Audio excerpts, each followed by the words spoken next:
Hi, I'm Biju S Nair, former officer food corporation of India. Current അഫയേഴ്സിന്റെ പുതിയൊരു വീഡിയോയിലേക്ക് സ്വാഗതം. ഓണം ഹോളിഡേയ്സ് മൂലം നമ്മൾ കുറച്ച് ദിവസം ക്ലാസ് എടുത്തില്ല. അപ്പോൾ ഇന്നോട്ടാണ് നമ്മൾ വീണ്ടും ക്ലാസ് തുടങ്ങുന്നത്. അപ്പോൾ ആദ്യത്തെ ന്യൂസ് എന്ന് പറയുന്നത് നമുക്ക് വളരെ അത്യാവശ്യമുള്ള ഒരു ന്യൂസ് തന്നെയാണ്. കാര്യം ശ്രീലങ്ക എന്ന് പറയുന്ന രാജ്യം നമ്മളെ സംബന്ധിച്ച് വളരെ ചെറിയൊരു രാജ്യമാണ്. ഇപ്പം നമ്മളുടെ നെയ്ബറിംഗ് കൺട്രികളിൽ ചെറിയ കൺട്രീസിന്റെ കൂട്ടത്തിൽ ഒരു രാജ്യമാണ് ശ്രീലങ്ക. പക്ഷേ നമുക്ക് സ്ട്രാറ്റജിക്കലി വളരെ ഇമ്പോർട്ടന്റ് ആണ്. കാര്യം എസ്പെഷ്യലി തമിഴിയൻസിന്റെ ഒക്കെ ഒരു വലിയ പോപ്പുലേഷൻ അവിടെ ഉള്ളതുകൊണ്ട് നമ്മുടെ തമിഴ്നാടുമായിട്ടുള്ള ഒരു ബന്ധം അല്ലെങ്കിൽ തമിഴ് സെന്റിമെന്റ്സ് ഒക്കെ വളരെ വലുതാണ് അവിടെ. അതുമാത്രമല്ല ഒരു ഐലൻഡ് നേഷനാണ്. അതുകൊണ്ട് തന്നെ ഈ രാജ്യങ്ങളുടെ സ്ഫിയർ ഓഫ് ഇൻഫ്ലുവൻസ് ഇംപ്രൂവ് ചെയ്യുന്ന ഒരു ഏരിയ ആണല്ലോ സി എന്ന് പറയുന്നത്. അതുകൊണ്ട് തന്നെ ഈ ശ്രീലങ്ക പോലുള്ള രാജ്യം അതൊരു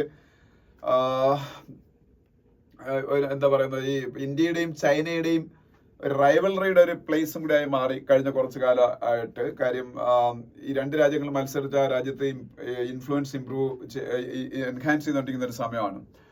അപ്പൊ പിന്നെ ഈ ഇടയ്ക്ക് ശ്രീലങ്കയിൽ എക്കണോമിക് ക്രൈസിസ് ഒക്കെ ഉണ്ടായപ്പോൾ ഇന്ത്യ കൂടുതലായിട്ട് ശ്രീലങ്കയിൽ ഇടപെട്ടതുകൊണ്ട് തന്നെ ശ്രീലങ്കയില് ഇന്ത്യയുടെ ഇൻഫ്ലുവൻസ് ഈ ഇടക്കാലത്തൊന്ന് മങ്ങിയത് വീണ്ടും ഇംപ്രൂവ് ആയിരുന്നു.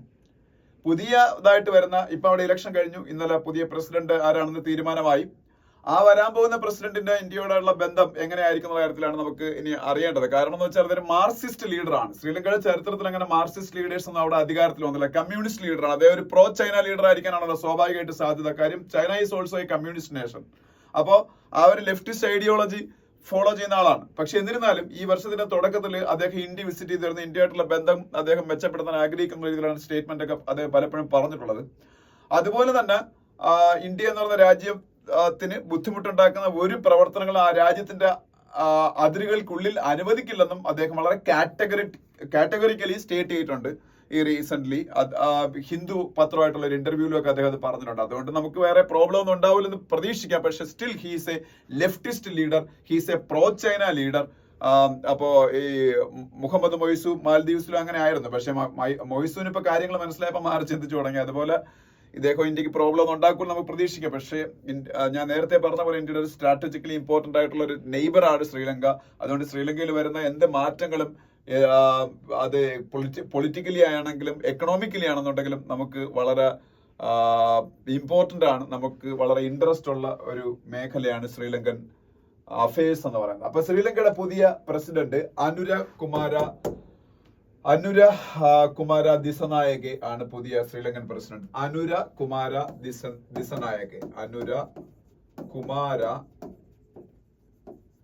ദിസനായകെ. ഓക്കെ, അപ്പം അതാണ് ഫ്രണ്ട് പേജിൽ വലിയൊരു ന്യൂസ് ആയിട്ടുള്ളത്. അപ്പൊ ആ ന്യൂസ് അത്രയും തൽക്കാലം പഠിച്ചാൽ മതി. ബാക്കി അതിന്റെ അകത്ത് എഡിറ്റോറിയൽ പേജിൽ കുറച്ച് കാര്യങ്ങളൊക്കെ പറയുന്നുണ്ട്. അപ്പൊ അത് നമുക്ക് നോക്കാം. പിന്നെ നമ്മളുടെ യൂണിയൻ ഫിനാൻസ് മിനിസ്റ്റർ നിർമ്മല സീതാരാമനുമായിട്ടൊരു ഇന്റർവ്യൂ ഹിന്ദു നടത്തുന്നുണ്ട്. ആ ഇന്റർവ്യൂവിലെ കുറച്ച് പ്രസക്ത ഭാഗങ്ങൾ അവര് ഫ്രണ്ട് പേജിൽ പബ്ലിഷ് ചെയ്തിട്ടുണ്ട്. അകത്ത് ഡീറ്റെയിൽഡ് ആയിട്ടുള്ള ഇന്റർവ്യൂ ഉണ്ട്. GST council is looking at tax rates item by item for rationalisation എന്ന് പറയുന്ന ഒരു ഹെഡിങ് ആണുള്ളത്. അത് വളരെ നല്ല കാര്യം. ഞാൻ ഈ ഇടയ്ക്ക് GST കുറിച്ചൊക്കെ നിങ്ങളോട് ഡിസ്കസ് ചെയ്തപ്പോൾ GST കൗൺസിലിനെ കുറിച്ചൊക്കെ പറഞ്ഞായിരുന്നു. GST കൗൺസിൽ എന്താണെന്ന് നിങ്ങൾക്ക് അറിയാം. The empowered body to oversee the affairs related to GST, goods and service tax implementation inside India. That is GST Council, and its chairperson is Finance Minister of India, and its members are state finance ministers. അതും ഞാൻ പറഞ്ഞിട്ടുള്ളതാണ്. GST ആയിട്ട് ബന്ധപ്പെട്ട് എന്ത് policy ഡിസിഷൻസിനും GST കൗൺസിലാണ് ഉത്തരവാദി, അല്ലെങ്കിൽ അവർക്ക് എടുക്കാൻ പറ്റുള്ളൂ. അപ്പോൾ GST റേറ്റ്സ് ഇന്ത്യയിൽ വളരെ കുറെ സ്ലാബ്സ് ഉണ്ടെന്ന് ഞാൻ പറഞ്ഞിട്ടുണ്ട്. 0% സ്ലാബിലുള്ള GST ഉള്ള ഐറ്റംസ് ഉണ്ട്, 5% ഉള്ളതുണ്ട്, 12% ഉള്ളതുണ്ട്, 18% ഉള്ളതുണ്ട്, 28% ഉള്ളതുണ്ട്. ഇനി 18% ഒക്കെ തന്നെ ചുമത്തിയേക്കുന്ന പല പ്രോഡക്ട്സിന്റെയും GST എന്ന് പറഞ്ഞാൽ കൂടുതലാണ്. അത് കുറയ്ക്കണം അല്ലെങ്കിൽ ഇല്ലാതാക്കണം എന്നുള്ള ആവശ്യമുണ്ട്. ഇപ്പൊ പറയുകയാണെങ്കിൽ ഹെൽത്ത് ഇൻഷുറൻസ്, ലൈഫ് ഇൻഷുറൻസ് അതിന്റെയൊക്കെ GST 18% ആണ്. അത് ഒന്നുകിൽ കുറയ്ക്കുക അല്ലെങ്കിൽ അതിനെ കംപ്ലീറ്റ്ലി സ്ക്രാപ്പ് ചെയ്യുക അങ്ങനെയൊക്കെയുള്ള ആവശ്യങ്ങൾ ആൾക്കാർ ഉന്നയിക്കുന്നുണ്ട്. ഓപ്പോസിഷൻ പാർട്ടീസും ഒക്കെ, ഈവൻ ഗവൺമെന്റിന്റെ തന്നെ ഭാഗമായിട്ടുള്ള നിതിൻ ഗഡ്കരി ഒക്കെ പോലുള്ള ലീഡേഴ്സും. So rate rationalization is a very important subject for GST Council. That's why they appointed an empowered committee to look into rate rationalization regarding the implementation of GST in India. അപ്പോ ഈ Covid ഒക്കെ വന്ന സമയത്താണ് അതിന്റെ ഒരു track തെറ്റിപ്പോയത്. അപ്പം വീണ്ടും അവരുടെ ഗ്രൂപ്പ് ഓഫ് മിനിസ്റ്റേഴ്സ് ഇതിന് അപ്പോയിന്റ് ചെയ്തിട്ടുണ്ട് ഈ റേറ്റ് റാഷണലൈസേഷന് വേണ്ടിയിട്ട്. അപ്പോൾ GST റേറ്റ് റാഷണലൈസേഷൻ എന്ന് പറയുന്ന സംഭവം വാർ ഫൂട്ടിങ്ങിൽ GST കൗൺസിൽ ടേക്കപ്പ് ചെയ്തുകൊണ്ടിരിക്കുകയാണെന്നും അതിന്റെ ഒരു പോസിറ്റീവ് ഔട്ട്കം ഇമ്മീഡിയറ്റ്ലി നമുക്ക് പ്രതീക്ഷിക്കാമെന്നും നിർമ്മലാ സീതാരാമൻ GST കൗൺസിലിന്റെ ചെയർപേഴ്സണും ഇന്ത്യയുടെ ഫിനാൻസ് മിനിസ്റ്ററും ആയിട്ടുള്ള വ്യക്തി ഹിന്ദുമായിട്ടുള്ള ഇന്റർവ്യൂവിൽ പറയുന്നു. അപ്പൊ അതിൽ GST കോമ്പൻസേഷൻ സെസിനെ കുറിച്ചൊക്കെ അവർ സംസാരിക്കുന്നുണ്ട്. GST കോമ്പൻസേഷൻ സെസ് എന്ന് പറയാൻ എന്താണെന്ന് വെച്ചാൽ ഒരു എക്സ്ട്രാ ടാക്സ് ആണ്, ടാക്സിന്റെ മുകളിൽ വരുന്ന ടാക്സ് ആണ് സെസ്. ഓക്കെ, അപ്പൊ ഈ ഇടയ്ക്ക് കേരളത്തിൽ കളക്ട് ചെയ്തുകൊണ്ടിരുന്ന സെസ് ആണ്. GST അടച്ചുകൊണ്ടിരിക്കുന്ന ആൾക്കാരാണ് നമ്മളെല്ലാവരും. ആ GST അടച്ചുകൊണ്ടിരിക്കുന്ന നമ്മളെപ്പോലുള്ള ആൾക്കാർക്ക് ഫ്ലഡ് സെസ് ഉണ്ടായിരുന്നു, ഫ്ലഡ് സെസ്. അതായത് ഫ്ലഡ് കേരളത്തിൽ 2008 ഒരു ഡിവാസ്റ്റേറ്റിംഗ് ആയിട്ടുള്ള ഫ്ലഡ് ഉണ്ടാവുകയും ആ ഫ്ലഡിന് കേരളത്തിൽ വലിയ നഷ്ടങ്ങൾ ഉണ്ടായും. അങ്ങനെ കേരളത്തിന് റീകൺസ്ട്രക്ട് ചെയ്യുന്നതിന് വേണ്ടിയിട്ടുള്ള ഒരു ഫ്ലഡ് സെസ് വരികയും ചെയ്തു. അപ്പൊ flood cess means that is an additional tax in addition to GST we were paying at that time. Okay, അപ്പൊ ഏത് ടാക്സിന്റെയും മുകളിൽ അഡീഷണലി വരുന്ന ടാക്സ് ആണ് സെസ് എന്ന് പറയുന്നത്. പിന്നെ സെസ്സിനുള്ള പ്രത്യേകത, ഏത് പർപ്പസിനാണോ സെസ് കളക്ട് ചെയ്യുന്നത് ആ ഒരു പർപ്പസിന് മാത്രമേ സെസ് ഉപയോഗിക്കാൻ പറ്റൂ. എഡ്യൂക്കേഷൻ സെസ് എന്നൊരു സെസ് ഇന്ത്യയിൽ ഉണ്ടായിരുന്നത്, അത് എഡ്യൂക്കേഷന് വേണ്ടി മാത്രമേ യൂസ് ചെയ്യാൻ പറ്റുള്ളൂ. ഫ്ലഡ് സെസ് ആണെങ്കിൽ ഫ്ലഡിന് വേണ്ടി മാത്രമേ യൂസ് ചെയ്യാൻ പറ്റൂ.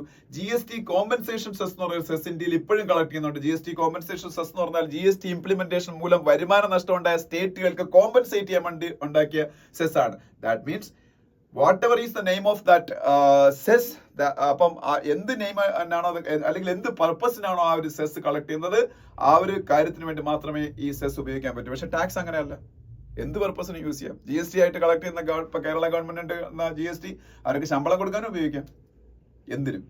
അതാണ് സെസ്സും സാധാ ടാക്സ് എന്നുള്ള വ്യത്യാസം.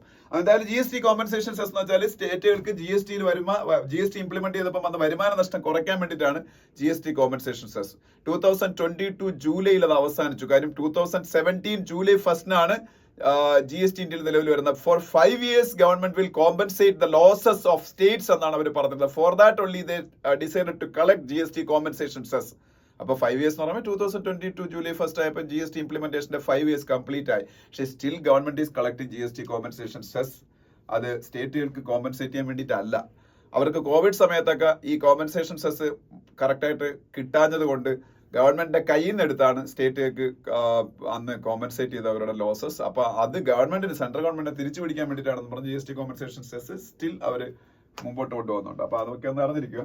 അപ്പൊ അതിനെ കുറിച്ചൊക്കെയുള്ള ചർച്ചകൾ ഇപ്പൊ നടക്കുന്നുണ്ട്. അത് സ്റ്റോപ്പ് ചെയ്യുന്നതിനെ കുറിച്ച് നോക്കാം. ഓക്കെ, പിന്നെ താഴോട്ട് വരുമ്പോ വളരെ ഇമ്പോർട്ടന്റ് ആയിട്ട് ഒരു ഇന്റർനാഷണൽ ന്യൂസ് ഉണ്ട്. അതെന്താണെന്ന് ചോദിച്ചാൽ quad launches maritime health initiatives condemns aggression in disputed regions എന്നൊരു ന്യൂസ് കാണാം. ക്വാഡ് എല്ലാവർക്കും അറിയാം, നമ്മള് പലതവണ ഡിസ്കസ് ചെയ്തിട്ടുള്ള സംഭവമാണ് ക്വാഡ് എന്ന് പറഞ്ഞാൽ. കോഡിലാറ്ററൽ എന്ന് പറയുന്നതിന്റെ ഷോർട്ട് ഫോം ആണ് ക്വാഡ്. അതിൽ 4 രാജ്യങ്ങളായതുകൊണ്ടാണ് ക്വാഡ് എന്ന പേര് വന്നത്. USA, India, Japan and Australia. USAയുടെ പ്രസിഡന്റ് ജോയ് ബൈഡനും ഇന്ത്യയുടെ പ്രൈം മിനിസ്റ്റർ നരേന്ദ്രമോദിയും ഓസ്ട്രേലിയൻ പ്രൈം മിനിസ്റ്റർ ആന്റണി ആൽബനീസും ജാപ്പനീസ് പ്രൈം മിനിസ്റ്റർ ഫ്യൂമിയോ കിഷിദയും ഇന്നലെ അമേരിക്കയിൽ വെച്ച് ക്വാഡിന്റെ മീറ്റിംഗ് അറ്റൻഡ് ചെയ്തു. ഈ ക്വാഡ് മീറ്റിംഗില് മെയിൻ ആയിട്ട് ഒരു new cost guard exercise. Coast guard അറിയാലോ, നമ്മുടെ തീര സംരക്ഷണ സേനയാണ് കോസ്റ്റ് ഗാർഡ് എന്ന് പറയുന്നത്. കോസ്റ്റ് ഗാർഡ് എക്സർസൈസ്, അതുപോലെ ഒരു ലോജിസ്റ്റിക്സ് നെറ്റ്വർക്ക് ഉണ്ടാക്കാൻ തീരുമാനിച്ചു. ക്വാഡിന്റെ ഇടയിൽ ഒരു കോസ്റ്റ് ഗാർഡ് എക്സർസൈസ്, അതുപോലെ ഒരു ലോജിസ്റ്റിക്സ് നെറ്റ്വർക്ക്, അതുപോലെ മാരിടൈം സർവീലൻസിന്റെ expansion. Maritime security is very important for all these Quad nations, especially in South China Sea. China is making aggressive advancements. Okay, Philippines യുഎസിന്റെ ഏഷ്യയിലെ ഒരു അലയായ ഫിലിപ്പൈൻസിന്റെ ഒക്കെ സമുദ്ര അതിർത്തിയിൽ സൗത്ത് ചൈന സീയിൽ America is making some aggressive moves. അപ്പോൾ മാരിടൈം സർവേലൻസ് ഇനിയും എൻഹാൻസ് ചെയ്യേണ്ടതിന്റെ ആവശ്യകത വളരെ ഇമ്പോർട്ടന്റ് ആണ്, എസ്പെഷ്യലി ഇൻഡോ പസഫിക് മേഖലയിലൊക്കെ. അതുപോലെ a project to combat cervical cancer. നമ്മളുടെ ലോകത്തില് സ്ത്രീകൾക്ക് ഉണ്ടാകുന്ന ക്യാൻസർ മൂലം ഉണ്ടാകുന്ന ഡെത്തിന്റെ രണ്ടാമത്തെ റീസൺ ഈ സെർവിക്കൽ ക്യാൻസർ ആണ്. ഒന്നാമത്തെ ബ്രസ്റ്റ് ക്യാൻസർ ആണ് സ്ത്രീകളുടെ ക്യാൻസർ ഡെത്തില്. അപ്പൊ ആ സെർവിക്കൽ ക്യാൻസർ വാക്സിനേഷൻ വഴി സ്റ്റോപ്പ് ചെയ്യാൻ പറ്റും. അത് നമ്മളെ സ്കൂൾ കുട്ടികൾക്കൊക്കെ മിഷൻ ഇന്ദ്രധനുഷ് എന്ന് പറയുന്നൊരു നമ്മളെ കുട്ടികൾക്ക് മിഷൻ ഇന്ദ്രധനുഷ് എന്ന് പറയുന്നൊരു വാക്സിനേഷൻ പ്രോഗ്രാം ഉണ്ട്. മിഷൻ ഇന്ദ്രധനുഷ് വഴി നമ്മളുടെ കുട്ടികൾക്ക് 12 വാക്സിൻസ് ഫ്രീ ആയിട്ട് കൊടുക്കുന്നുണ്ട്. 12 വാക്സിൻസ് മിഷൻ ഇന്ദ്രധനുഷ് വഴി. ഈ മിഷൻ ഇന്ദ്രധനുഷിന്റെ ഭാഗമായിട്ടാണോ എന്ന് എനിക്ക് അറിഞ്ഞൂടാ. എന്തായാലും ഒരു പുതിയ വാക്സിനേഷൻ കൂടെ വരുന്നുണ്ട്. 9 വയസ്സ് കഴിഞ്ഞ പെൺകുട്ടികൾക്കാണെന്നാ തോന്നുന്നത്. സ്കൂളിൽ വെച്ച് തന്നെ അവർക്ക്, സ്കൂളിൽ പഠിക്കുന്ന കാലഘട്ടത്തിൽ തന്നെ അവർക്ക് സെർവിക്കൽ ക്യാൻസറിന്റെ വാക്സിനും കൂടെ, അത് നമ്മുടെ സെറം ഇൻസ്റ്റിറ്റ്യൂട്ടാണ് ആ വാക്സിൻ ഡെവലപ്പ് ചെയ്തിരിക്കുന്നത്. വേൾഡിലെ ഏറ്റവും വലിയ വാക്സിൻ മാനുഫാക്ചറായ സെറം ഇൻസ്റ്റിറ്റ്യൂട്ടാണ് അത് മാനുഫാക്ചർ ചെയ്യുന്നത്. അപ്പൊ ആ വാക്സിൻ സെർവിക്കൽ ക്യാൻസറിന് കൊടുക്കാൻ പോയാണ്. അപ്പം നമ്മളെ ഇന്ത്യയിലെ പെൺകുട്ടിയൊക്കെ, അഡോളസെന്റ് പെൺപിള്ളേർക്ക് എല്ലാവർക്കും ഫ്യൂച്ചറിൽ ആ ഒരു വാക്സിൻ കൊടുത്തുകൊണ്ട് സെർവിക്കൽ ക്യാൻസറിനെ തടയാനുള്ള ശ്രമമാണ്. അപ്പൊ ഈ സെർവിക്കൽ ക്യാൻസർ എന്ന് പറയുന്ന സംഭവത്തിനെ തടയാൻ വേണ്ടിയിട്ട് ക്വാഡിന്റെ ഇടയിലും ഒരു ഇനിഷ്യേറ്റീവ് വരികയാണ്. അത് എന്തൊക്കെയാണ് നമുക്ക് നോക്കാം. അപ്പൊ എന്തൊക്കെയാണ് ഇനിഷ്യേറ്റീവ്? ഒരു കോസ്റ്റ് ഗാർഡ് എക്സർസൈസ്, ഒരു logistics network, expansion of maritime surveillance and a project to combat. ഇതൊക്കെയാണ് മെയിൻ സംഭവങ്ങൾ, project to combat cervical cancer. പിന്നെ സൗത്ത് ചൈന സീയിൽ ചൈന നടത്തുന്ന അഗ്രഷൻസ്, എസ്പെഷ്യലി അഗെയിൻസ്റ്റ് ഫിലിപ്പൈൻസ്, അതിനെ വളരെ സ്ട്രോങ് ആൻഡ് അൺഇക്വേക്കൽ ടേംസിൽ ഈ പറഞ്ഞ ക്വാഡ് കണ്ടം ചെയ്തിട്ടുണ്ട്. അതും ഉണ്ട്.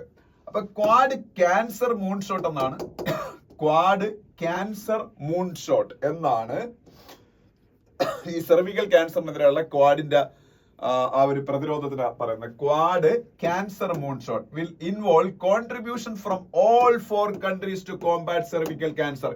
ഈ 4 രാജ്യങ്ങളും സെർവിക്കൽ ക്യാൻസറിനെ കോമ്പാറ്റ് ചെയ്യാൻ വേണ്ടിയുള്ള കോൺട്രിബ്യൂഷൻ കൊടുക്കും. ഇന്ത്യ 10 മില്യൺ ആണ് അതിന് $10 മില്യൺ ഇന്ത്യ കോൺട്രിബ്യൂട്ട് ചെയ്യും. എന്നിട്ട് ഇന്ത്യൻ വാക്സിൻ മാനുഫാക്ചറായ സെറം ഇൻസ്റ്റിറ്റ്യൂട്ട് ഓഫ് ഇന്ത്യ ഗവിയും ചേർന്ന്, ഗവി എന്ന് പറഞ്ഞ സംഭവമുണ്ട്, GAVI, global alliance for vaccination and immunisation. GAVI എന്താണ്? Global alliance for vaccination and immunisation. ഈ ഗവിയും ഇന്ത്യയുടെ സെറം ഇൻസ്റ്റിറ്റ്യൂട്ടും ചേർന്ന് 40 മില്യൺ വാക്സിൻസ്, 4 കോടി വാക്സിൻസ് പ്രൊവൈഡ് ചെയ്യും. എന്തിന്? ക്വാഡ് ക്യാൻസർ മൂൺഷോട്ടിന് വേണ്ടി. In addition to that, India government will provide $10 million for combating this problem affecting women of all these countries. ലോകം മുഴുവനും ഉള്ള വിമനെ അത് ബാധിക്കുന്നതാണ്. ഇപ്പൊ ഈ 4 രാജ്യങ്ങളെ കുറിച്ചാണ് ഇപ്പൊ തൽക്കാലം ഇവർ ചിന്തിക്കുന്നത്, എന്താണ് സെർവിക്കൽ ക്യാൻസർ എന്ന് പറയുന്നത്. അപ്പം അതൊരു കാര്യം. രണ്ടാമത്തെ കാര്യം എന്ന് വെച്ചാല്, ഞാൻ പറഞ്ഞ ഒരു കോസ്റ്റ് ഗാർഡ് എക്സർസൈസ് ഉണ്ടെന്ന് പറഞ്ഞത്. ആ കോസ്റ്റ് ഗാർഡ് എക്സർസൈസിന്റെ പേര് Quad at sea ship observer mission എന്നാണ്. Quad at sea ship observer mission 2025 നടത്തും. അതാണ് ഈ കോസ്റ്റ് ഗാർഡ് എക്സർസൈസ്. അതിനുശേഷം ഫ്യൂച്ചർ കോസ്റ്റ് ഗാർഡ് എക്സർസൈസ് ഒക്കെ അതിനുശേഷം അവർ നടത്തുന്ന പറഞ്ഞത്. പിന്നെ ഒരു ലോജിസ്റ്റിക്സ് നെറ്റ്വർക്ക് പൈലറ്റ് പ്രോജക്റ്റ് ആയിട്ട് നടപ്പാക്കാൻ തീരുമാനിച്ചു. അതൊക്കെ എങ്ങനെയാണെന്നൊക്കെ ഉള്ള ഡീറ്റെയിൽസ് ഇനിയിപ്പോ ഹിന്ദുവിൽ തന്നെ പുതിയ ആർട്ടിക്കിൾസ് ആയിട്ട് അകത്ത് എഡിറ്റോറിയൽ പേജിലൊക്കെ വരുമായിരിക്കും. അതിനെക്കുറിച്ച് കൂടുതൽ ഡീറ്റെയിൽ ഒന്നും ഇല്ല. പിന്നെ മൈത്രി എന്നുള്ള പേരിൽ ഒരു വർക്ക്ഷോപ്പ്. ഈ മൈത്രി എന്ന് പറഞ്ഞാൽ ആക്ച്വലി ഒരു ഇന്ത്യൻ വേർഡാണ്, പക്ഷെ അതൊരു അബ്രിവിയേഷൻ ആണ്. അതുകൊണ്ടാണ് ഫുൾ ക്യാപിറ്റൽ ലെറ്ററിൽ എഴുതിയേക്കുന്നത് മൈത്രിയുടെ expansion, a maritime initiative for training in the Indo Pacific. എന്താണ്? A maritime initiative for training in the Indo Pacific മേഖലയില് കോസ്റ്റ് ഗാർഡിനെയും മാരിടൈം സെക്യൂരിറ്റി പ്രൊവൈഡ് ചെയ്യുന്ന ആൾക്കാരെയൊക്കെ ട്രെയിൻ ചെയ്യിക്കാനുള്ള ഒരു സംഭവമാണ്. എന്തിന്? ഇതുപോലുള്ള മാരിടൈം സർവേലൻസ് എൻഹാൻസ് ചെയ്യാനും മാരിടൈം പ്രൊട്ടക്ഷനും ഒക്കെ വേണ്ടിയിട്ട് ഈ നമ്മളുടെ സേനകളെ ട്രെയിൻ ചെയ്യിക്കാൻ വേണ്ടി. അതിൽ ഇന്ത്യക്കാണ് മെയിൻ ആയിട്ടുള്ള ട്രെയിനിങ് കൊടുക്കുന്നത്. Maritime initiative for training in Indo Pacific, അതാണ് Maitri. To train Quad partners to monitor and secure their waters, enforce their laws and deter unlawful behaviour was also announced. India will host the first Maitri workshop in 2025. India ആയിരിക്കും ആദ്യത്തെ മൈത്രി workshop host ചെയ്യാൻ പോകുന്നത്. അതൊക്കെയാണല്ലോ main കാര്യങ്ങൾ. Okay, അപ്പം ഇതൊക്കെയാണ് നമ്മളുടെ ക്വാഡിന്റെ ഇന്നലത്തെ മീറ്റിംഗില് പ്രധാനപ്പെട്ട കാര്യങ്ങൾ. പിന്നെ ഡൽഹിയുടെ യങ്ങസ്റ്റ് ചീഫ് മിനിസ്റ്ററായിട്ട് അദീഷി സത്യപ്രതിജ്ഞ ചെയ്തതിനെ കുറിച്ചൊരു ന്യൂസ് ഉണ്ട്. ഡൽഹിയുടെ youngest chief minister and third woman chief minister. First woman chief minister was Sushma Swaraj of BJP. Second woman chief minister of Delhi was Sheila Dikshit of Congress, and the third woman chief minister of Delhi is Atishi. She is from AAP, Aam Aadmi Party, and Atishi is the youngest ever chief minister of Delhi. Okay, appa adum arnirikka. പിന്നെ നമുക്ക് വളരെ വളരെ അഭിമാനം ഉണ്ടാക്കുന്ന ഒരു news ആണ്. Indian sports ഹിസ്റ്ററിയിലെ water shed മൊമെന്റുകളിൽ ഒരെണ്ണം എന്നാണ് എല്ലാവരും ഇതിനെ വിശേഷിപ്പിക്കുന്നത്. അങ്ങനെ തന്നെയാണ്. കാര്യം അത്ലറ്റിക്സില് നീരജ് ചോപ്ര ഇന്ത്യക്ക് വേണ്ടിയിട്ട് ഗോൾഡ് മെഡൽ ആദ്യത്തെ നേടുന്നു 2021 ഒളിമ്പിക്സില്. അതുപോലെ 2020 ഒളിമ്പിക്സിൽ, അതുപോലെ 1983 വേൾഡ് കപ്പിൽ cricket 83 cricket world cup Kapil ദേവിന്റെ നേതൃത്വത്തിൽ one day world cup 1983 India നേടുന്നു. Viswanathan Anand 2000 world chess champion ആവുന്നു. 2022 ബാഡ്മിന്റന്റെ ഏറ്റവും വലിയ സമ്മിറ്റുകളിൽ ഒരെണ്ണമായ തോമസ് കപ്പ്, അത് പുരുഷന്മാർക്കുള്ളതാണ്, അത് ഇന്ത്യ വിൻ ചെയ്യുന്നു. ബാഡ്മിന്റണിലെ ലോക ചാമ്പ്യന്മാർ എന്നാണെങ്കിൽ പറയാം തോമസ് കപ്പ് വിന്നേഴ്സിനെ 2022 ഇന്ത്യ വിൻ ചെയ്യുന്നു. ഇതൊക്കെ എന്ന് പറഞ്ഞാൽ ഇന്ത്യൻ സ്പോർട്സ് ഹിസ്റ്ററിയിലെ ഡിഫൈനിങ് മൊമെന്റ്സ് ആണ്. അത്തരത്തിലൊരു ഡിഫൈനിങ് മൊമെന്റ് ആണ് ഇതെന്ന് പറയുന്നത്. അതായത് ചെസ് ഒളിമ്പ്യാഡ് 192 രാജ്യങ്ങൾ അതിൽ പങ്കെടുത്തു. അതായത് ഫിഫ വേൾഡ് കപ്പിന് തുല്യമാണ് ഫുട്ബോളില്. More than 190 countries participated in chess olympiad. അത് ഓപ്പൺ കാറ്റഗറിയിലുണ്ട്, വിമൻ കാറ്റഗറിയിലുണ്ട്. ഓപ്പൺ കാറ്റഗറി എന്ന് പറഞ്ഞാൽ പുരുഷനും സ്ത്രീക്ക് മത്സരിക്കാം. മെൻ കാറ്റഗറി എന്നൊരു സംഭവം ചെസ്സിലില്ല, ഓപ്പൺ കാറ്റഗറിയാണ് ഇതിലുള്ളത്. പിന്നെ അതിൽ ആണിനും പെണ്ണിനും മത്സരിക്കാം, ആണിനും പെണ്ണിനും പരസ്പരം മത്സരിക്കാം, ഒക്കെ ചെയ്യാം. പിന്നെ വിമൻ കാറ്റഗറി ഉണ്ട്. രണ്ടിലും ലോക ചാമ്പ്യന്മാരായി നമ്മൾ. അത് ഹിസ്റ്ററിയിൽ ആദ്യമായിട്ടാണ് അങ്ങനെ സംഭവിച്ചിരിക്കുന്നത്. വേൾഡിലെ ഏറ്റവും ബെസ്റ്റ് ടീമുകളായ USA-യും ചൈനയൊക്കെ ഉണ്ടായിരുന്ന ഒരു ചാമ്പ്യൻഷിപ്പിലാണ് ഇന്ത്യയുടെ ലോകത്തിലെ ഏറ്റവും മികച്ച ചെസ് താരങ്ങൾ ഇപ്പൊ ഇന്ത്യ എന്നാണ് ഉയർന്നു വരുന്നത്. അതിന് നമ്മളെ വിശ്വനാഥൻ ആനന്ദിനാണ് നമ്മൾ തന്നെ പറയേണ്ടത്. ആനന്ദാണ് ചെസ്സിനെ ഇത്രയും ഇന്ത്യയിൽ പോപ്പുലറൈസ് ചെയ്തത്.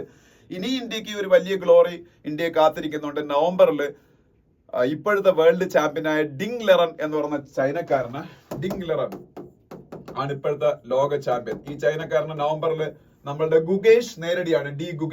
ഗുഗേഷിന്റെ ഇന്നത്തെ ഫോം അനുസരിച്ച് ഈ ചെസ് ഒളിമ്പ്യാഡിൽ ഇന്ത്യയെ ജയിപ്പിച്ച ഗുഗേഷ് ആണ്. പ്രജ്ഞാനന്ദയൊക്കെ അത്യാവശ്യം ഓഫ് കളറിലായിരുന്നു. അപ്പോ ഗുഗേഷ് ഒരു മത്സരം പോലും തോറ്റിട്ടില്ല. ഗുഗേഷിന് ഇൻഡിവിജ്വൽ ഗോൾഡ് മെഡലും കിട്ടി.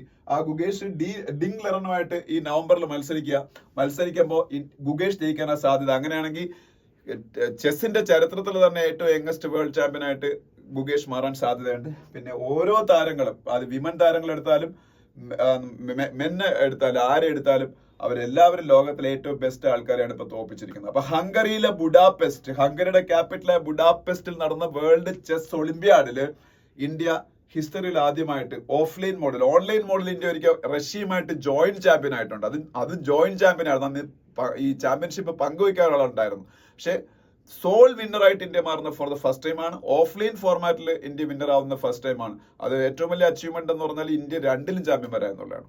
ഗോൾഡ് മെഡൽ ഇന്ത്യ കിട്ടി, പുരുഷന്മാരിലും വനിതകളിലും. ഓക്കെ, അതുകൊണ്ടാണ് ഫ്രണ്ട് പേജിൽ ഇത്രയും വലിയൊരു ന്യൂസ് ആയിട്ട് വന്നത്. ഏത് പത്രം എടുത്ത് നോക്കിയാലും എന്റെ ഫ്രണ്ട് പേജിൽ ഇന്നത്തെ ന്യൂസ് ഒരെണ്ണം ഇതായിരിക്കും, അല്ലെങ്കിൽ സ്പോർട്സ് പേജിലല്ലേ വരുള്ളൂ. അത്രയും വളരെ ഹിസ്റ്റോറിക് അച്ചീവ്മെന്റ്, അതിന്റെ പ്രാധാന്യം നിങ്ങൾക്ക് അത് മനസ്സിലാവും സ്പോർട്സിനെ കുറിച്ച് അറിയാവുന്ന ആൾക്കാർക്ക്. പിന്നെ മണിപ്പൂരിലെ കുറച്ച് കാര്യങ്ങളൊക്കെ ഉണ്ട്. ഓക്കെ, ഇനി നെക്സ്റ്റ് പേജിൽ പോകുമ്പോ സ്റ്റേറ്റ്സ് പേജില് ഇല്ല, അവിടെ ഒന്നും പറയാനില്ല. അതിനടുത്ത പേജിൽ പോകുമ്പോ ഇവിടെ ഒരു CWC യെ കുറിച്ച് പറയുന്നുണ്ട്.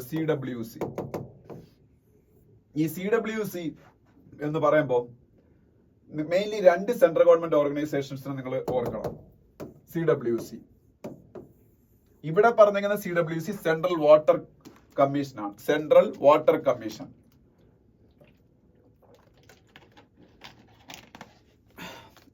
നമ്മളുടെ ജലവിനിയോഗവുമായിട്ട് ബന്ധപ്പെട്ട സെൻട്രൽ ഗവൺമെന്റിന്റെ ഒരു ഓർഗനൈസേഷൻ ആണ് CWC, സെൻട്രൽ വാട്ടർ കമ്മീഷൻ.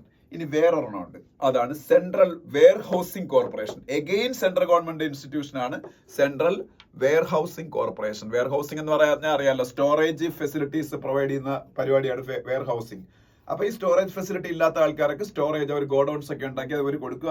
അപ്പൊ അവർക്ക് ഒരു വാടക കൊടുക്കണം. അതിന് പ്രോഫിറ്റ് ഉണ്ടാക്കുന്ന organisation. It's A mini Ratna company. ഇന്ത്യയിൽ നവരത്ന എന്നും മഹാരത്ന എന്നും മിനി രത്ന എന്നും 3 കാറ്റഗറൈസേഷൻ ഓഫ് കമ്പനീസ് ഉണ്ട് ഗവൺമെന്റ് ഓഫ് ഇന്ത്യയുടെ. മഹാരത്ന ഉണ്ട്, നവരത്ന ഉണ്ട്, മിനി രത്ന ഉണ്ട്. മഹാരത്ന എന്ന് പറഞ്ഞാൽ ഹയസ്റ്റ് ടേൺ ഓവറും ഹയസ്റ്റ് പ്രോഫിറ്റും ഉള്ള ഗവൺമെന്റ് ഓഫ് ഇന്ത്യയുടെ കമ്പനികളാണ് മഹാരത്ന. ഏതാണ്ട് 10ൽ എക്സാക്ട് നമ്പർ എനിക്ക് ഓർമ്മയില്ല, 10ൽ കൂടുതൽ കമ്പനികൾ മഹാരത്ന കമ്പനികളാണ്. 10-11 കമ്പനികളുണ്ട് ഇപ്പൊ മഹാരത്ന. അത് കഴിഞ്ഞ് കൂടുതൽ ടേൺ ഓവറും പ്രോഫിറ്റും ഉള്ള കമ്പനികളെ നവരത്ന കമ്പനികൾ എന്ന് പറയും. അതിൽ താഴെ പ്രോഫിറ്റും ടേൺ ഓവർ ഉള്ള കമ്പനികളെ മിനി രത്ന എന്ന് പറയും. ഇതിന്റെ അകത്ത് റിലയൻസ് ഒന്നും വരത്തില്ല. കാര്യം എന്താണ്, അവരൊക്കെ പ്രൈവറ്റ് കമ്പനീസ് ആണ്. ഗവൺമെന്റ് ഓഫ് ഇന്ത്യയുടെ കമ്പനീസിന് മാത്രമാണ് ഈ കാറ്റഗറൈസേഷൻ വരുന്നത്. മഹാരത്ന എന്നും നവരത്ന എന്നും മിനി രത്ന എന്നും. ഓക്കെ, പിന്നെ താഴോട്ട് വരുമ്പം സുന്ദർബൻസിനെ കുറിച്ചൊരു ന്യൂസ് കാണാം. എന്തിനെ കുറിച്ച്? സുന്ദർബൻസ് എന്താണെന്ന് അറിഞ്ഞിരിക്കണം. വെസ്റ്റ് ബംഗാളിൽ ഒരു ഡിസ്ട്രിക്റ്റും കൂടെയാണ് സുന്ദർബൻസ്. സുന്ദർബൻസ് എന്ന് പറഞ്ഞൊരു ഡിസ്ട്രിക്റ്റ് ഉണ്ട് വെസ്റ്റ് ബംഗാളിൽ. സുന്ദർബൻസിന്റെ പ്രത്യേകത ലോകത്തിലെ ഏറ്റവും വലിയ മാൻഗ്രോവ് ഫോറസ്റ്റ് ആണ്. ലോകത്തിലെ ഏറ്റവും വലിയ മാൻഗ്രോവ് ഫോറസ്റ്റ്. വേൾഡിലെ ബിഗ്ഗസ്റ്റ് മാൻഗ്രോവ് ഫോറസ്റ്റ് ആണ് സുന്ദർബൻസ് എന്ന് പറയുന്നത്. ഓക്കെ, അതിന്റെ അടുത്ത പേജിൽ പോകുമ്പോ ഇവിടെ ഒന്നും പറയാനില്ല. അതിന്റെ അടുത്ത പേജിൽ പോകുമ്പോ എഡിറ്റോറിയൽസ്. ഞാനിന്ന് 2 എഡിറ്റോറിയൽസ് മാത്രമേ ഡിസ്കസ് ചെയ്യുന്നുള്ളൂ ഈ പേജിൽ. ഒന്നാമത്തെ പറഞ്ഞത് അൺവാറന്റഡ് കർബ്സ് എന്ന് പറയുന്ന എഡിറ്റോറിയലാണ്. ഇത് സംഭവം ഗവൺമെന്റ് ഓഫ് ഇന്ത്യ 2023 ഒരു അമെന്റ്മെന്റ് കൊണ്ടുവന്നു. ആ അമെന്റ്മെന്റ് കൊണ്ടുവന്നത് ഈ നിയമത്തിനായിരുന്നു. Information technology intermediaries and digital media ethics. Information technology intermediaries and digital media ethics എന്ന് പറയുന്ന റൂളില് സെൻട്രൽ ഗവൺമെന്റ് ഒരു അമെന്റ്മെന്റ് കൊണ്ടുവന്നു. ഏത് വർഷം? 2023. എന്തായിരുന്നു ആ അമെന്റ്മെന്റ് എന്ന് ഞാൻ പറഞ്ഞുതരാം. ഗവൺമെന്റ് ഓഫ് ഇന്ത്യയുടെ അണ്ടറിലുള്ള PIB എന്ന് പറയുന്ന ഇൻസ്റ്റിറ്റ്യൂഷൻ ഉണ്ട്, press information bureau. Government of ഇന്ത്യയുടെ അണ്ടറിലുള്ള ഒരു സ്ഥാപനമാണ് PIB, പ്രസ് ഇൻഫർമേഷൻ ബ്യൂറോ. അവര് ഒരു FCU ക്രിയേറ്റ് ചെയ്യും. FCU means fact checking unit. FCU എന്താണ്? Fact checking unit. അപ്പൊ ഗവൺമെന്റ് ഓഫ് ഇന്ത്യയുടെ അണ്ടറിലുള്ള പ്രസ് ഇൻഫർമേഷൻ ബ്യൂറോയ്ക്ക് ഒരു FCU fact checking unit form ചെയ്യാനുള്ള അധികാരമാണ് ഈ information technology intermediaries and digital media ethics എന്ന് പറയുന്ന ആക്ടിന്റെ അകത്ത് 2023 കൊണ്ടുവന്ന അമെന്റ്മെന്റ് വഴി ഗവൺമെന്റിന് പറ്റിയത്. എന്തിന് ഇങ്ങനെ ഒരു FCU ഫാക്ട് ചെക്കിംഗ് യൂണിറ്റ് കൊണ്ടുവരുന്നു വെച്ചാല് ഈ ഇന്ത്യയിലെ ഡിജിറ്റൽ മീഡിയ പ്ലാറ്റ്ഫോംസ്, അതുപോലെ സോഷ്യൽ മീഡിയ, ഇവരെല്ലാവരും സെൻട്രൽ ഗവൺമെന്റിനുമായിട്ട് ബന്ധപ്പെട്ട് എന്തെങ്കിലും ഫേക്ക് ന്യൂസ് പബ്ലിഷ് ചെയ്താൽ ആ ഫേക്ക് ന്യൂസ് ആണെന്ന് ആ ന്യൂസിനെ ഫേക്ക് ന്യൂസ് എന്ന് FCU fact checking unit flag ചെയ്ത് കഴിഞ്ഞാൽ അപ്പോൾ തന്നെ ഈ സോഷ്യൽ മീഡിയ പ്ലാറ്റ്ഫോംസ് ആണെങ്കിലും ഡിജിറ്റൽ മീഡിയ പ്ലാറ്റ്ഫോംസ് ആണെങ്കിലും അതിന് ആ കണ്ടന്റിനെ റിമൂവ് ചെയ്യണം. റിമൂവ് ചെയ്തില്ലെങ്കിൽ എന്ത് സംഭവിക്കും എന്ന് ചോദിച്ചാല് ഈ സോഷ്യൽ മീഡിയ പ്ലാറ്റ്ഫോംസിന് കിട്ടുന്ന ഒരു പ്രൊട്ടക്ഷൻ ഉണ്ട്. ആ പ്രൊട്ടക്ഷന് സേഫ് ഹാർബർ പ്രൊട്ടക്ഷൻ എന്ന് പറയും. എന്താണ് സേഫ് ഹാർബർ പ്രൊട്ടക്ഷൻ? ഈ സേഫ് ഹാർബർ പ്രൊട്ടക്ഷൻ എന്താണെന്ന് ചോദിച്ചാൽ നമുക്കറിയാം, ഫേസ്ബുക്ക്, ഇൻസ്റ്റാഗ്രാം, അതുപോലെ X പോലുള്ള പ്ലാറ്റ്ഫോംസ്, ഇവര് ഒരു പ്ലാറ്റ്ഫോം മാത്രമേ നമുക്ക് പ്രൊവൈഡ് ചെയ്യുന്നുള്ളൂ. നമ്മൾ ആ പ്ലാറ്റ്ഫോമിന്റെ അകത്ത് കയറി നമ്മൾ കണ്ടന്റ് നമ്മളുടേതായ രീതിയിൽ ജനറേറ്റ് ചെയ്ത് അതിൻ്റെ അകത്ത് പബ്ലിഷ് ചെയ്യാണ്. അപ്പൊ അതിൽ ജനറേറ്റ് ചെയ്യുന്ന ഒരു കണ്ടന്റിന്റെ ഇപ്പം ഒരു ഡെറഗേറ്ററി ആയിട്ടുള്ള കണ്ടന്റ് എങ്ങാനും ആണ് എന്നുണ്ടെങ്കിൽ അതിനെതിരെ അത് ചെയ്തത് ഇപ്പൊ ഞാനാണെങ്കിൽ അതിന്റെ പേരിൽ ആക്ഷൻ എടുക്കുന്ന എനിക്കെതിരെ മാത്രമായിരിക്കും. കാര്യം ആ third party platform is a platform just to എന്താ പറയുന്നത്, നമ്മളുടെ കണ്ടന്റ് റിലീസ് ചെയ്യുന്നതിനുള്ള പ്ലാറ്റ്ഫോം മാത്രമാണ്. So they will be protected against such kinds of incidents because I am the person who is responsible for releasing such kind of contents, and the social media platform is a third party platform and they are not responsible for such kinds of actions of any user of that platform. That is known as safe harbor protection. And അതിനാണ് safe harbor protection എന്ന് പറയുന്നത്. Once ഈ fact checking unit ഈ പറഞ്ഞ ഏതെങ്കിലും ഒരു സംഭവത്തിന് fake ആണ് എന്ന് കണ്ടെത്തിയിട്ട് അതിനെ റിമൂവ് ചെയ്യാൻ പറഞ്ഞാൽ ഈ പറഞ്ഞ സോഷ്യൽ മീഡിയ പ്ലാറ്റ്ഫോം ഇത് റിമൂവ് ചെയ്തില്ലെങ്കിൽ അവർക്ക് ആ സേഫ് ഹാർബർ പ്രൊട്ടക്ഷൻ നഷ്ടപ്പെടും. അപ്പൊ ഇതിനെതിരെ എഡിറ്റേഴ്സ് ഗിൽഡ് ഓഫ് ഇന്ത്യ എന്ന് പറഞ്ഞൊരു സ്ഥാപനമല്ല, അത് ഇവിടുത്തെ പത്രപ്രവർത്തകരുടെ ഒരു സംഘടന പോലെയാണ്. എഡിറ്റേഴ്സ് ഗിൽഡ് ഓഫ് ഇന്ത്യ അവര് ബോംബെ ഹൈക്കോർട്ടിനെ അപ്രോച്ച് ചെയ്തു. അതുപോലെ ഇന്ത്യയിലെ പൊളിറ്റിക്കൽ സറ്ററിസ്റ്റുകളിൽ ഒരാളായ ഒരു സ്റ്റാൻഡപ്പ് കൊമേഡിയനൊക്കെ കുനാൽ കംബ്ര എന്ന് പറഞ്ഞ ഒരാളുണ്ട്. അയാളും ബോംബെ ഹൈക്കോടതിയെ അപ്രോച്ച് ചെയ്തു. അപ്പൊ ബോംബെ ഹൈക്കോടതിയിൽ 2 അംഗ ബെഞ്ചാണ് ഈ കേസ് പരിഗണിച്ചത്. ഈ 2 അംഗ ബെഞ്ച് പരിഗണിച്ച കേസിൽ ഒരാള് ഗവൺമെന്റിനെ അനുകൂലിച്ചു, ഒരാള് ഈ പറഞ്ഞ പെറ്റീഷനേഴ്സിനെയും അനുകൂലിച്ചു. ഈ പെറ്റീഷനേഴ്സ് എന്ത് പേരിലായിരിക്കും കേസിന് പോയിട്ടുള്ളത്? ഫ്രീഡം ഓഫ് എക്സ്പ്രഷൻ അതിനെ വയലേറ്റ് ചെയ്യുന്നു. ഇന്ത്യൻ കോൺസ്റ്റിറ്റ്യൂഷന്റെ ആർട്ടിക്കിൾ 19 ഒരുപാട് ഫ്രീഡംസ് നമുക്ക് ഒരുപാടല്ല 7 ഫ്രീഡംസ് നമുക്ക് തരുന്നുണ്ടല്ലോ. അതിലൊരു ഫ്രീഡമാണ് freedom of expression and freedom of speech എന്ന് പറയുന്നത്. ഇതിനെ വയലേറ്റ് ചെയ്യുന്ന രീതിയിലാണ് ഈ ഫാക്ട് ചെക്കിംഗ് യൂണിറ്റിന്റെ formation under PIB press information bureau എന്നുള്ള പേരിലാണ് ഇവർ കേസിന് പോയത്. കുനാൽ കംബ്ര ആണെങ്കിലും എഡിറ്റേഴ്സ് ഗിൽഡ് ഓഫ് ഇന്ത്യ ആണെങ്കിലും. അപ്പോൾ ഈ 2 അംഗ ബെഞ്ചാണ് ഇത് പരിഗണിച്ച കോടതിയിൽ. അപ്പൊ 1-1 ഇതാകുമ്പോ ടൈ ആയില്ലേ? അപ്പൊ വിധി ആയില്ല. ഒരു മെജോറിറ്റി വേണ്ടേ? In favour of government or in favour of petitioners, അങ്ങനെയാണെന്ന്. അപ്പം ഒരു മെജോറിറ്റി വേണം. അപ്പൊ അവിടെ 1-1 എന്നുള്ള ഒരു ടൈപ്പ് ആയപ്പോ മൂന്നാമതൊരു ജഡ്ജിയെ കൂടെ ഈ കേസ് കേൾക്കാൻ അപ്പോയിന്റ് ചെയ്തു. ആ ജഡ്ജിയുടെ പേര്, ജഡ്ജിമാരുടെ പേരൊന്നും പഠിക്കണ്ട, ആ ജഡ്ജിയുടെ പേര് AS ചന്ദുർക്കർ എന്നാണ്. അപ്പൊ അദ്ദേഹം ഈ കേസ് കേട്ടിട്ട് ആർക്ക് അനുകൂലമായിട്ട് വിധിച്ചെന്ന് വെച്ചാൽ പെറ്റീഷനേഴ്സിന് അനുകൂലമായിട്ടാണ് അദ്ദേഹം വിധി എഴുതിയത്. അപ്പം ഈ 1 2 ആയി മാറി, പെറ്റീഷനേഴ്സ് ആണ്. അപ്പൊ 2-1 എന്നുള്ള രീതിയിൽ ഗവൺമെന്റ് ഓഫ് ഇന്ത്യയുടെ ഫാക്ട് ചെക്കിംഗ് യൂണിറ്റിനെ അവർ സ്ട്രൈക്ക് ഡൗൺ ചെയ്തു. It is anti constitutional, it is against the freedom of, actually it is curtailing the freedom of speech and expression enshrined in the Constitution of India under fundamental freedoms. Article 19(2) of Indian constitution ആണ് ഈ പറഞ്ഞ freedom of സ്പീച്ചും freedom of എക്സ്പ്രഷനും ഒക്കെ നമുക്ക് provide ചെയ്യുന്ന, അതിനെ violate ചെയ്യുന്നത് കണ്ടിട്ടാണ് ഇത് അവര് ചെയ്തത്. അപ്പൊ ഇതില് ഹിന്ദു പറഞ്ഞേക്കുന്നത് ഈ ഫേക്ക് ന്യൂസ് എന്ന് പറഞ്ഞൊരു പ്രശ്നം തന്നെയാണ്. അതിനെ നമ്മൾ ഹെഡ് ഓൺ നമ്മൾ നേരിടേണ്ടത് തന്നെയാണ്. കാര്യം സമൂഹത്തിൽ വലിയ കോൺസിക്വൻസസ് ഉണ്ടാകും. പക്ഷെ അതിനെ നേരിടാൻ വേണ്ടി ഗവൺമെന്റ് ഇങ്ങനെ ഒരു സംഭവം ഉണ്ടാക്കി വെക്കരുത് ഗവൺമെന്റിന്റെ അണ്ടറിൽ. അത് ഗവൺമെന്റിന്റെ സെൻസർഷിപ്പ് എന്ന് പറഞ്ഞൊരു രീതിയിലേക്ക് പോകാൻ ചാൻസ് ഉണ്ട്. ഒരു ന്യൂസിനെ സെൻസർ ചെയ്താൽ ന്യൂസിന്റെ ക്രെഡിബിലിറ്റി നഷ്ടപ്പെടും. അതാണ് അടിയന്തരാവസ്ഥ സമയത്ത്, എമർജൻസി പീരീഡിലൊക്കെ ഇന്ത്യയിൽ സംഭവിച്ചത്. അപ്പൊ സെൻസർഷിപ്പിനും തുല്യമായി പോകും. അതുകൊണ്ട് സെൻട്രൽ ഗവൺമെന്റ് ഇത്തരത്തിൽ ചെയ്യല്ല വേണ്ടത്. അതിന് അതിൻ്റെതായ രീതികളുണ്ട്. അപ്പം ആ ഒരു ഡെമോക്രസിയിൽ അതാണ് ചെയ്യേണ്ടത്. അപ്പൊ അതിനെക്കുറിച്ചാണ് ഈ എഡിറ്റോറിയൽ പറയുന്നത്. ഓക്കെ, ഇനി രണ്ടാമത്തത് ശ്രീലങ്കാസ് വേർഡിക്റ്റ് എന്ന് പറഞ്ഞ എഡിറ്റോറിയൽ. ഈ ശ്രീലങ്കാസ് വേർഡിക്റ്റ് എന്ന് പറഞ്ഞ എഡിറ്റോറിയൽ ശ്രീലങ്കയുടെ പ്രസിഡൻഷ്യൽ ഇലക്ഷനെ കുറിച്ചാണ്. ഞാൻ അതിനെക്കുറിച്ച് ഫ്രണ്ട് പേജിൽ ഡിസ്കസ് ചെയ്തപ്പോൾ പറഞ്ഞാണ്. ശ്രീലങ്കയുടെ പ്രസിഡന്റ് ആയിട്ട് ഇലക്ട് ചെയ്യപ്പെട്ട അനുരാഗ് കുമാര ദിസനായകെ എന്ന് പറയുന്ന ആള് ജനതാ വിമുക്തി പെരുമന എന്ന് പറയുന്ന അവിടുത്തെ ഒരു പാർട്ടിയുടെ ലീഡറാണ്. അതാണ് ഞാൻ പറഞ്ഞത്, കമ്മ്യൂണിസ്റ്റ് ഇൻക്ലിനേഷൻ ഉള്ള പാർട്ടിയാണ്, ലെഫ്റ്റിസ്റ്റ് ഇൻക്ലിനേഷൻ ഉള്ള പാർട്ടിയാണ്. He's a Marxist also. Marxism, Karl മാർക്സിന്റെ ആശയങ്ങൾ വിശ്വസിക്കുന്ന ആൾക്കാരാണ് മാർക്സിസ്റ്റുകൾ എന്നാണ്. അദ്ദേഹം അത്തരത്തിൽ ഒരു ആശയത്തിൽ വിശ്വസിക്കുക. അല്ല ഇവിടുത്തെ CPM-ന്റെ ബ്രാഞ്ച് ഒന്നും ശ്രീലങ്കയിലില്ല. ഓക്കെ, അപ്പൊ അവിടുത്തെ പാർട്ടിയുടെ പേര് വേറെയാണ്, എന്തായാലും ഇടതുപക്ഷമാണ്. ഓക്കെ, അപ്പം ഇതിൽ ഏറ്റവും വലിയ സംഭവം എന്ന് വെച്ചാല് 1978 ആണ് ഇവിടുത്തെ പ്രസിഡൻഷ്യൽ ഫോം ഓഫ് ഇലക്ഷൻ അവിടെ വരുന്നത്. എക്സിക്യൂട്ടീവ് പ്രസിഡൻസി എന്ന് പറയുന്ന സംഭവം വരുന്നത്. അത് വന്നതിന് ശേഷം ആദ്യമായിട്ടാണ് അവിടുത്തെ എസ്റ്റാബ്ലിഷ്ഡ് കുറെ പൊളിറ്റിക്കൽ ക്ലാൻസ് ഉണ്ട്. പ്രേമദാസ് എന്ന് പറഞ്ഞ ആളുടെ പാർട്ടി, ഈ പറഞ്ഞ റാനിൽ വിക്രമസിംഗെ ഇപ്പോഴത്തെ ശ്രീലങ്കൻ പ്രസിഡന്റ്, അതുപോലെ മഹിന്ദ രാജപക്സയുടെ ഒക്കെ രാജപക്സ കുടുംബം, ഇവിടുത്തെ ഗാന്ധി ഫാമിലി എന്നൊക്കെ പറയുന്ന പോലെ അവരെല്ലാരും തോറ്റുപോയിട്ട് ഒരു പുതുമുഖം ഇലക്ഷനിൽ ജയിക്കുന്ന 78 ഈ പറഞ്ഞ എക്സിക്യൂട്ടീവ് പ്രസിഡൻസി എന്ന് പറയുന്ന സംഭവം അവിടെ ഇംപ്ലിമെന്റ് ചെയ്തതിന് ശേഷം ആദ്യമായിട്ടാണ്. അതൊരു കാര്യം. രണ്ടാമത്തെ കാര്യം, അവിടെ ഈ ഒരു റൗണ്ടിൽ തന്നെ പ്രസിഡൻഷ്യൽ ഇലക്ഷൻ തീരാതെ 2 റൗണ്ടായിട്ട് പ്രസിഡൻഷ്യൽ ഇലക്ഷൻ നടന്നതും ഈ 78 പ്രസിഡൻഷ്യൽ ഫോം ഓഫ് ഇലക്ഷൻ അവിടെ വരുന്നതിന് ശേഷം ആദ്യമായിട്ടാണ്.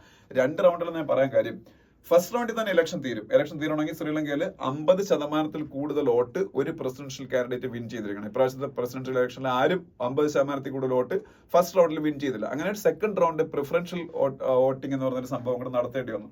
അതിനാണ് ഇദ്ദേഹം ജയിച്ചത്. അപ്പൊ എന്തായാലും അതൊക്കെയാണ് ഈ ഫസ്റ്റ് പാരഗ്രാഫിൽ പറയുന്നത്. ഓക്കെ, അപ്പൊ അവിടുത്തെ ട്രഡീഷണൽ പൊളിറ്റീഷ്യന്മാര് ആരും അല്ല ഇപ്രാവശ്യം ജയിച്ചിരിക്കുന്ന, ഒരു പുതുമുഖമാണ്. ഓക്കെ, ഇനി ഞാൻ നേരത്തെ പറഞ്ഞു ശ്രീലങ്കയിൽ ഭയങ്കര എക്കണോമിക് ക്രൈസിസ് ആയിരുന്നു. അതിൽ നിന്ന് അവർ പതുക്കെ രക്ഷപ്പെട്ട് വരികയാണ്. ഈ ഇപ്പോഴത്തെ പ്രസിഡന്റായ റാനിൽ വിക്രമസിംഗെ ഒരുവിധമൊക്കെ ആ എക്കണോമിയെ ഒന്ന് ഹാൻഡിൽ ചെയ്ത് ഇംപ്രൂവ് ചെയ്ത് കൊണ്ടുവന്നുള്ള കാര്യത്തിൽ സംശയമൊന്നുമില്ല. അപ്പൊ അതിനെ ടാക്കിൾ ചെയ്ത് കൂടുതൽ പ്രോസ്പെറസ് ആയിട്ടൊരു ശ്രീലങ്കയെ ക്രിയേറ്റ് ചെയ്യുക എന്നുള്ളതാണ് ഈ പറഞ്ഞ ദിസനായകയുടെ ഏറ്റവും വലിയ ചലഞ്ച്. പക്ഷെ അദ്ദേഹം ഇപ്പോഴത്തെ അവിടെ എസ്റ്റാബ്ലിഷ്ഡ് ആയിട്ടുള്ള സിസ്റ്റം കറപ്റ്റ് ആണെന്നും അതിനെയൊക്കെ മാറ്റിമറിക്കുമെന്നൊക്കെയാണ് പറഞ്ഞേക്കുന്നത്. പക്ഷെ അങ്ങനെ ആയിരിക്കുമ്പോൾ അദ്ദേഹം കുറച്ച് പ്രാഗ്മാറ്റിക് ആയിട്ട് ചിന്തിക്കുന്നുണ്ട്. കാര്യം കമ്മ്യൂണിസ്റ്റുകൾ പൊതുവെ ഫോറിൻ ഇൻവെസ്റ്റ്മെന്റിനെയൊക്കെ ഇഷ്ടപ്പെടാത്തവരാണ്. പക്ഷെ അദ്ദേഹം ഫോറിൻ ഇൻവെസ്റ്റ്മെന്റിനെയൊക്കെ, പ്രൈവറ്റ് ഇൻവെസ്റ്റ്മെന്റിനെയൊക്കെ അവിടെ പ്രോത്സാഹിപ്പിക്കും എന്നാണ് പറഞ്ഞേക്കുന്നത്. പ്ലസ് പൊതുവെ വേൾഡ് ബാങ്കിനെ IMF-നെയൊക്കെ എതിർക്കാറുണ്ട് കമ്മ്യൂണിസ്റ്റ് ഐഡിയോളജിയിൽ. പക്ഷെ ഇവിടെ IMF-ന്റെ ഒരു ബെയിൽ ഔട്ട് പാക്കേജ് $2.9 ബില്യൺ ഒരു കൊടുത്തിട്ടുണ്ട്. അതൊക്കെ വഴിയാണ് ശ്രീലങ്ക രക്ഷപ്പെടുത്തിയെടുത്തത്. അപ്പൊ ആ ബെയിലോട്ട് പാക്കേജുമായിട്ട് തന്നെ മുമ്പോട്ട് പോകും. പക്ഷെ അതിന്റെ ടേംസ് ആൻഡ് കണ്ടീഷൻസ് റീനെഗോഷിയേറ്റ് എന്നൊക്കെയാണ് ഞാൻ പറഞ്ഞേക്കുന്നത്. പിന്നെ ഞാൻ നേരത്തെ പറഞ്ഞില്ല, അദ്ദേഹം ഒരു പ്രോ ചൈന ലീഡറായിട്ട് അറിയപ്പെടുന്ന, പക്ഷെ still he's ready to make very good relationship with India. അത് കാര്യം അദ്ദേഹത്തിന് അറിയാം. കാര്യം ഇന്ത്യയും കൂടെ ഉണ്ടെങ്കിൽ ശ്രീലങ്കയ്ക്കും മാൽദീവ്സിനും ഒക്കെ മുന്നോട്ട് പോകാൻ പറ്റുള്ളൂ വ്യക്തമായിട്ട് മനസ്സിലായിട്ടുണ്ട്. അതുകൊണ്ട് തന്നെ റീസെന്റ് ഇന്ത്യ വിസിറ്റ് ചെയ്തായിരുന്നു. ഹിന്ദുവായിട്ടുള്ളൊരു ഇന്റർവ്യൂവിൽ അദ്ദേഹം പറയുന്നുണ്ട്, ശ്രീലങ്കയുടെ മണ്ണ് ആന്റി ഇന്ത്യ എലമെന്റ്സിന് ഒരു കാരണവശാലും യൂട്ടിലൈസ് ചെയ്യാൻ അനുവദിക്കത്തില്ലെന്നും എല്ലാം. പിന്നെ അങ്ങനെ കുറെ കാര്യങ്ങളല്ല, അതിൽ കൂടുതൽ വേറൊന്നും വലുതായിട്ട് പറയാനില്ല. എല്ലാവരുമായിട്ട് ഒരു കോഓപ്പറേഷനിൽ മുന്നോട്ട് പോയാൽ മാത്രമേ ശ്രീലങ്കയിലെ ആ ഒരു ബാറ്റേഡ് എക്കോണമി അവർക്ക് ഇംപ്രൂവ് ചെയ്തെടുക്കാൻ പറ്റുള്ളൂ ഒക്കെയാണ് പറഞ്ഞേക്കുന്നത്. ഓക്കെ, പിന്നെ ഇവിടുത്തെ മറ്റ് ആർട്ടിക്കിൾസ് ഞാൻ ഇന്നിപ്പോൾ ഡിസ്കസ് ചെയ്യുന്നില്ല. അങ്ങനെ ഭയങ്കരമായിട്ട് ഡിസ്കസ് ചെയ്യേണ്ട വലിയ കാര്യങ്ങളുള്ള ആർട്ടിക്കിൾസ് ഇവിടെ ഇല്ല. ടെക്സ്റ്റ് ആൻഡ് കോണ്ടാക്ട് പേജിൽ GDP ഗ്രോസ് ഡൊമസ്റ്റിക് പ്രോഡക്റ്റ് കാൽക്കുലേഷനായിട്ട് ബന്ധപ്പെട്ട കുറച്ച് കാര്യങ്ങളുണ്ട്. പക്ഷെ ഞാനിപ്പോ കുറച്ച് നാളോട് ഡിസ്കസ് ചെയ്യാതിരുന്നത് കൊണ്ട് എനിക്കൊന്ന് ആ ഒരു ഫ്ലോയിലായി വരെ കുറച്ച് സമയം എടുക്കും. അപ്പം നാളെ മറ്റന്നാളൊക്കെ കൊണ്ട് നമുക്ക് ഈ ആർട്ടിക്കിൾസിലോട്ടൊക്കെ പോയി തുടങ്ങാം. ഓക്കെ. പിന്നെ വെനിസ്വേലൻ ഇലക്ഷനെ കുറിച്ചൊക്കെ ഒരു ആർട്ടിക്കിൾ ഇവിടെ ഉണ്ട്. വെനിസ്വേലൻ ഇലക്ഷന്റെ പ്രശ്നങ്ങളെ കുറിച്ചൊക്കെ ഞാൻ റീസെന്റ് ഡിസ്കസ് ചെയ്തതാണ്. അപ്പൊ അതെന്താണെന്നുള്ള കാര്യമൊക്കെ അവിടെ പറയുന്നുണ്ട്. വെനിസ്വേലയിൽ ഇലക്ഷനിൽ എന്ത് സംഭവിച്ചു എന്നുള്ള കാര്യമൊക്കെ. വെനിസ്വേലയിലെ പ്രസിഡന്റ് ആണ് നിക്കോളാസ് മഡൂരോ. നമുക്കറിയാം നിക്കോളാസ് മഡൂരോ അവിടെ വളരെ വളരെ മോശമായിട്ടുള്ള ഒരു എക്കോണമി ആണ് ഈ Venezuelan economy. But it is an oil based economy. വളരെ റിച്ച് ആയിട്ട് മാറേണ്ട ഒരു രാജ്യമാണ്. പക്ഷേ അവിടുത്തെ ഓയിലിന്റെ സെയിലിൽ തന്നെ അവർക്ക് ഒരുപാട് റെസ്ട്രിക്ഷൻസ് ഒക്കെ ഉണ്ട് because of lack of democracy inside Venezuela. US and its allies imposed sanctions on Venezuela that is restricting the country of Venezuela to sell oil to other nations. അപ്പോൾ അവരുടെ ഏറ്റവും വലിയ റിസോഴ്സ് ആയ ഓയിൽ അവർക്ക് cell ചെയ്യാൻ പറ്റുന്നില്ല. ഇറാനൊക്കെ സംഭവിക്കുന്ന ഏതാണ്ട് അതുപോലെ തന്നെയാണ്. റഷ്യക്ക് സംഭവിപ്പിക്കാൻ അമേരിക്കയ്ക്ക് ശ്രമിച്ചു, അതാണ്. പക്ഷെ റഷ്യ അത് സക്സസ്ഫുള്ളി അതിനെ ഓവർകം ചെയ്തു. അവരിപ്പം ഇന്ത്യക്കൊക്കെ ആവശ്യം പോലെ ഓയിൽ വിൽക്കുന്നുണ്ട്. അപ്പൊ അത്തരത്തിൽ ഭയങ്കര എക്കണോമിക് ക്രൈസിസ്, അതിലൂടെ ഭയങ്കര ഇൻഫ്ലേഷൻ ഒക്കെയാണ് ശ്രീലങ്കയിൽ. അതുകൊണ്ട് തന്നെ he's very unpopular, the president of Venezuela Nicolas Maduro. അപ്പൊ ഇലക്ഷനിൽ അദ്ദേഹം തോറ്റെന്നാ പറയപ്പെടുന്നത്. പക്ഷേ ഇലക്ഷനിൽ അദ്ദേഹം റിഗ് ചെയ്ത് ഇലക്ഷനിൽ കൃത്രിമം കാണിച്ചു ജയിച്ചതായിട്ട് പ്രഖ്യാപിച്ചു. എന്നിട്ട് അതിനെതിരെ ഭയങ്കര പ്രൊട്ടസ്റ്റ് ഉണ്ടായപ്പോൾ അവിടുത്തെ ഒപ്പോസിഷൻ ലീഡേഴ്സിനെയും അവിടുത്തെ ജനങ്ങളെയൊക്കെ വളരെ ശക്തമായി നേരിടി. അവിടെ കുറച്ച് ആൾക്കാർ മരിക്കുകയും ചെയ്തു. അവിടുത്തെ പ്രസിഡൻഷ്യൽ ഇലക്ഷനിൽ ഇയാളുടെ എതിരാളിയായിരുന്ന ആള് ഒരു ഗോൺസാലസ് ആണ്. അയാളുടെ പേരൊക്കെ അതിൽ കൊടുത്തിട്ടുണ്ട്, നമ്മൾ പഠിക്കണ്ട. അയാൾ അവിടെ നിന്ന് സ്പെയിനിലേക്ക് പൊളിറ്റിക്കൽ അസൈലം നേടി പോയി. അപ്പൊ അതിന്റെ പേരിലൊക്കെ വലിയ പ്രശ്നങ്ങൾ അവിടെ നടക്കും. അതാണ് ഈ ന്യൂസ് പേപ്പറിൽ ഒരു ന്യൂസ് എന്ന് പറയുന്നത്, ഒരു ആർട്ടിക്കിൾ. പിന്നെ നെക്സ്റ്റ് പേജിലേക്ക് പോകുമ്പോൾ നരേന്ദ്രമോദി സറ്റ് US. നമുക്കറിയാം നരേന്ദ്രമോദി US ഒരുപാട് ഫംഗ്ഷൻസിൽ പങ്കെടുക്കുന്ന ന്യൂസുകളൊക്കെയാണ്. മോഡി ജോയ് ബൈഡൻ അമേരിക്കയുടെ പ്രസിഡന്റ് കൊടുത്ത ഗിഫ്റ്റിന്റെ ഒക്കെ ഒരു ഫോട്ടോ കൂടെ ഉണ്ട്. അത് നമുക്ക് ഒരിക്കലും വേണ്ടാത്ത കാര്യങ്ങളാണ്. താഴോട്ട് വരുമ്പോൾ Doval stayed back from PM's US visit to deal with security situation Jammu and Kashmir polls officials എന്നൊരു ന്യൂസ് കാണാം. സാധാരണ ഇന്ത്യൻ പ്രൈം മിനിസ്റ്റർ US പോകുമ്പോൾ NSA നാഷണൽ സെക്യൂരിറ്റി അഡ്വൈസറായ അജിത് ഡോവലും കൂടെ പോകാറുണ്ട്. പക്ഷേ ഇപ്രാവശ്യം കൂടെ പോയില്ല. അതിന് ഗവൺമെന്റ് ഓഫ് ഇന്ത്യ കൊടുത്തേക്കുന്ന ക്ലാരിഫിക്കേഷൻ എന്ന് പറയുന്നത് ജമ്മു ആൻഡ് കാശ്മീരിൽ ഭയങ്കര ക്രൂഷ്യൽ ആയിട്ടുള്ള ഒരു ഇലക്ഷൻ നടക്കുകയാണ്. Jammu and Kashmir is a very problematic state. It has a lot of security issues. അപ്പം അതുകൊണ്ട് തന്നെ NSA ഇവിടെ വേണമെന്നുള്ളതുകൊണ്ടാണ്. പക്ഷേ പലരും കരുതുന്നത് നാഷണൽ സെക്യൂരിറ്റി അഡ്വൈസർ അജിത് ഡോവലിന് അഗൈൻസ്റ്റ് ആയിട്ട് ഒരു അറസ്റ്റ് വാറണ്ട്, അല്ലെങ്കിൽ ഒരു അറസ്റ്റ് വാറണ്ട് അല്ല, ഒരു സമ്മണിങ് അവിടുത്തെ ഒരു കോർട്ട്, അമേരിക്കയിൽ ഒരു ലോക്കൽ കോർട്ട് ഇഷ്യൂ ചെയ്തിട്ടുണ്ട്. അത് സിഖ് ഫോർ ജസ്റ്റിസിന്റെ ഫൗണ്ടർ ആയ തീവ്രവാദിയാണ് പന്നുൻ എന്ന് പറയുന്ന ഗുർബന്ത്വന്ത് സിംഗ് പന്നുൻ എന്ന് പറയുന്ന ആളിനെ കൊല്ലാൻ നമ്മൾ ശ്രമിച്ചു എന്നാണ് പറഞ്ഞത്. നാഷണൽ സെക്യൂരിറ്റി അഡ്വൈസറിന്റെ കൈയുണ്ട്. അതുകൊണ്ട് അദ്ദേഹത്തിന് സമ്മൺ ചെയ്തേക്കാണ് ഒരു കോർട്ട് US. അപ്പൊ അതിൽ നിന്ന് ഒഴിവാകാൻ വേണ്ടിയിട്ടാണ് അദ്ദേഹം പോകാതിരുന്നതെന്നാണ് ഒരു വെർഷൻ. ഓക്കെ. പിന്നെ Biden hails Modi's Ukraine trip lauds India's global role. അതില് നമുക്ക് അറിയാവുന്ന കാര്യങ്ങളാണ്. G20 കുറിച്ചും യുക്രൈനിൽ ഇപ്പം മോഡി പോയതിനെ കുറിച്ചും, മോഡിയാണ് ആദ്യത്തെ Indian prime minister to visit Ukraine, അതിനെ കുറിച്ചും അങ്ങനെയുള്ള കാര്യങ്ങളാണ്. അല്ലാതെ അവിടെ വേറെ ഒന്നും പറയാനൊന്നുമില്ല. ഓക്കെ, അത് നമ്മൾ ഈ ഇടയ്ക്കൊക്കെ ഡിസ്കസ് ചെയ്തിട്ടുള്ള കാര്യങ്ങളാണ്. പിന്നെ നെക്സ്റ്റ് പേജ് ഫുള്ളി പൊളിറ്റിക്സ് ആണ്. ഞാൻ പറഞ്ഞത് ഈ പേജ് നമ്മൾ ഒരിക്കലും ഡിസ്കസ് ചെയ്യാറില്ല. പൊളിറ്റിക്കൽ ന്യൂസുകൾ മാത്രമേ ആ പേജിൽ വരാറുള്ളൂ, അതുകൊണ്ടാണ്. ഇനി അതിന്റെ അടുത്ത പേജിൽ ഇന്ത്യയിൽ ഏറ്റവും കൂടുതൽ ദളിത്സിന് അഗെയിൻസ്റ്റ് ആയിട്ടുള്ള അട്രോസിറ്റീസ്, എസ്പെഷ്യലി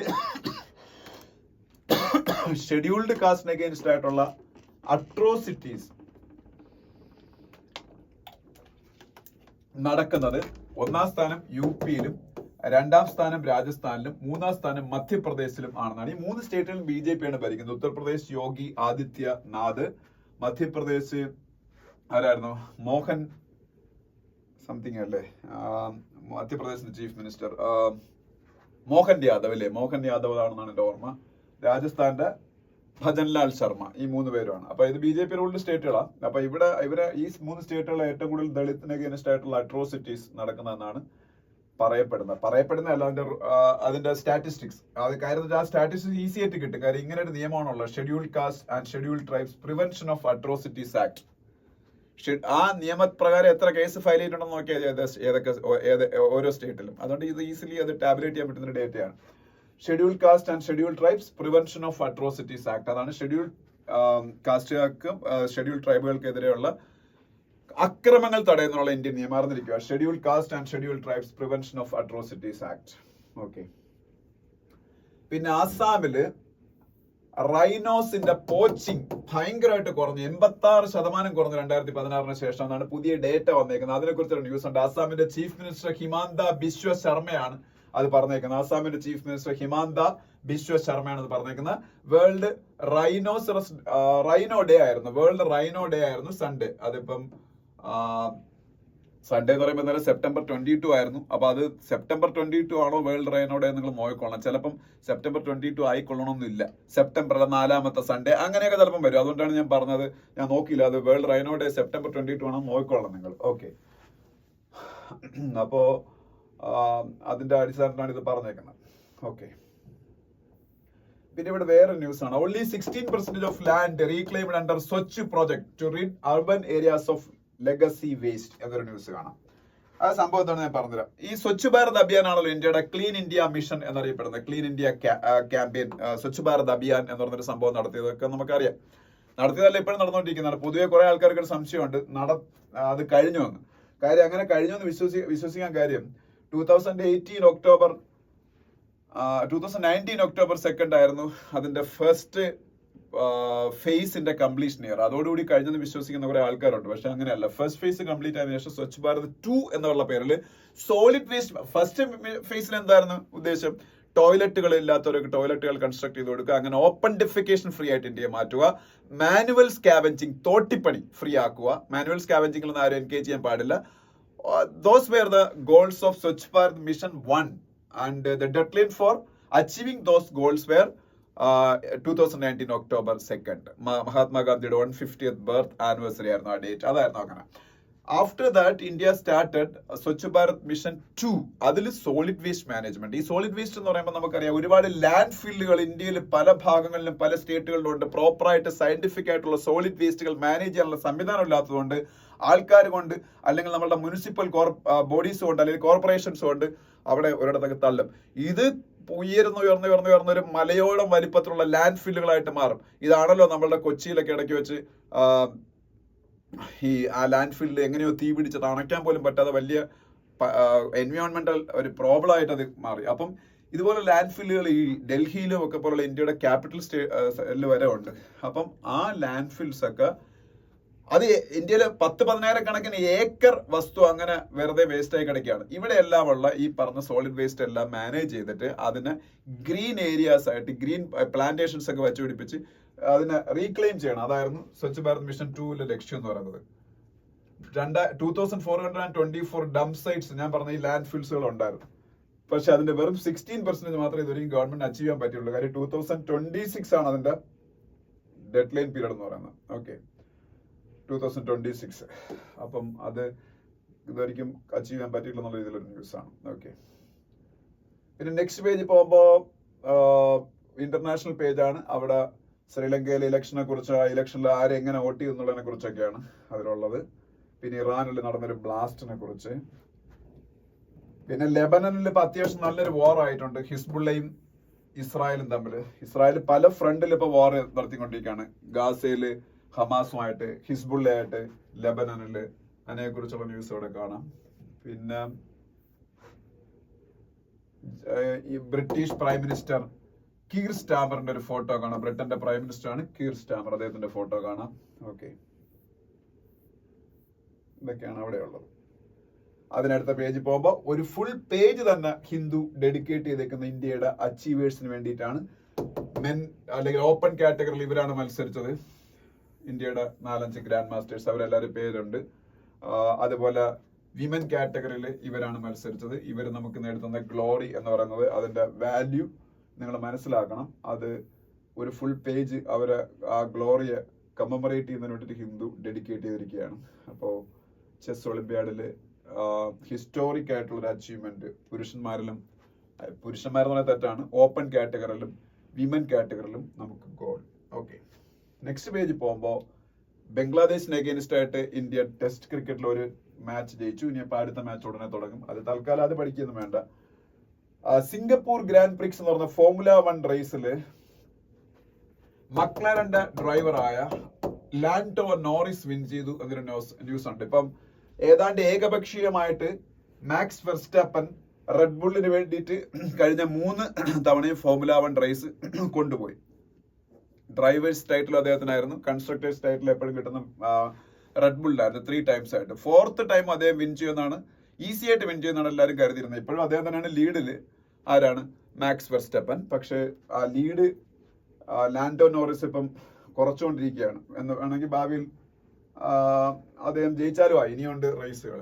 ഓക്കെ, അപ്പൊ ഇപ്പം സിംഗപ്പൂർ ഗ്രാൻഡ് പ്രിക്സ് വിൻ ചെയ്ത് ലാൻഡോ നോറിസ്.